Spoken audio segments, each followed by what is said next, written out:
अभ्यास का महत्व इसे जान लिया तो समझो दुनिया में सब कुछ जान लिया। तो इसको एक कहानी के द्वारा समझते हैं। प्राचीन समय में विद्यार्थी गुरुकुल में रहकर ही पढ़ा करते थे। बच्चे को शिक्षा ग्रहण करने के लिए गुरुकुल में भेजा जाता था।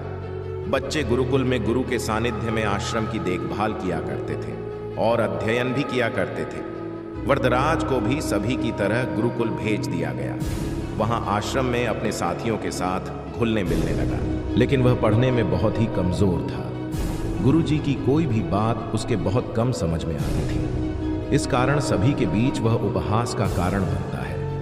उसके सारे साथी अगली कक्षा में चले गए, लेकिन वो आगे नहीं बढ़ पाया। गुरुजी जी ने भी आखिर हार मानकर उसे बोला, बेटा वरदराज, मैंने सारे प्रयास करके देख लिए हैं। अब यही उचित होगा कि तुम यहाँ अपना समय बर्बाद मत करो।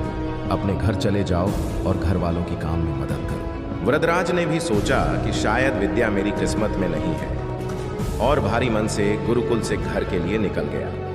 दोपहर का समय था। रास्ते में उसे प्यास लगने लगी। इधर उधर देखने पर उसने पाया कि थोड़ी दूर पर ही कुछ महिलाएं कुएं से पानी भर रही थीं। वह कुएं के पास गया। वहां पत्थरों पर रस्सी के आने जाने से निशान बने हुए थे। तो उसने महिलाओं से पूछा, ये निशान आपने कैसे बनाए?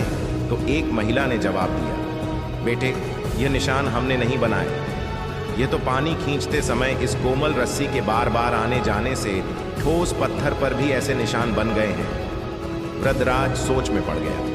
उसने विचार किया कि जब एक कोमल से रस्सी के बार बार आने जाने से एक ठोस पत्थर पर गहरे निशान बन सकते हैं, तो निरंतर अभ्यास से मैं विद्या ग्रहण क्यों नहीं कर सकता? वरदराज ढेर सारे उत्साह के साथ वापस गुरुकुल आया और अथक कड़ी मेहनत की। गुरुजी ने भी खुश होकर भरपूर सहयोग किया। कुछ ही सालों बाद यही मंदबुद्धि बालक वरदराज आगे चलकर संस्कृत व्याकरण का महान विद्वान बना, जिसने लघु सिद्धांत कौमुदी, मध्य सिद्धांत कौमुदी, सार सिद्धांत कौमुदी, गीर्वाणपद मंजरी की रचना की। शिक्षा, दोस्तों, अभ्यास की शक्ति का तो कहना ही क्या है। यह आपके हर सपने को पूरा करेगी। अभ्यास बहुत जरूरी है, चाहे वो खेल में हो या पढ़ाई में या किसी और चीज में। बिना अभ्यास के आप सफल नहीं हो सकते।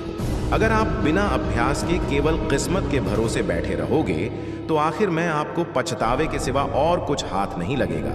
इसलिए अभ्यास के साथ धैर्य, परिश्रम और लगन रखकर आप अपनी मंजिल को पाने के लिए जुट जाएं। अंतिम सूचना, दोस्तों, मैं आपको बताना चाहता हूं कि आज के बाद हम कभी नहीं मिल पाएंगे, क्योंकि आपने हमारे चैनल को सब्सक्राइब नहीं किया है। धन्यवाद।